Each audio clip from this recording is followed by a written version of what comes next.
Good morning! Months na! Napapaisip ka pa rin ba hanggang ngayon paano magsimula ng negosyo? Bigyan kita ng mini tips. Kaya bago mo panoorin ang video na ito, ako nga pala si Cherilyn, isang business owner, isang kaibigan, isang anak na lumalaban sa pagnenegosyo, at isang content creator. Kung nakikita nyo po akong maraming rinaraket, it doesn't mean marami na akong pera. It doesn't mean na mapera at nakakalimot na. Nagpapaikot lang din po ako ng puhunan. Gets? Tinatyaga ko tong mga business ko kasi ayokong umasa sa iba at mas mahirap ang walang-wala lalo pag may emergency ka.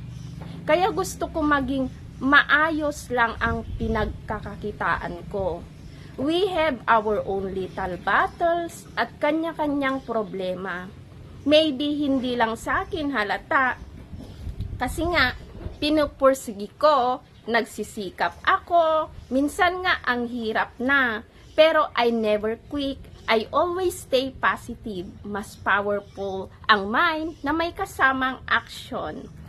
And if you really want something, work hard. Huwag umasa sa swerte at biglang yaman. Naniniwala ako na kapag perfect time mo na, ibibigay na sa'yo ni God yung mga bagay na pinapangarap mo.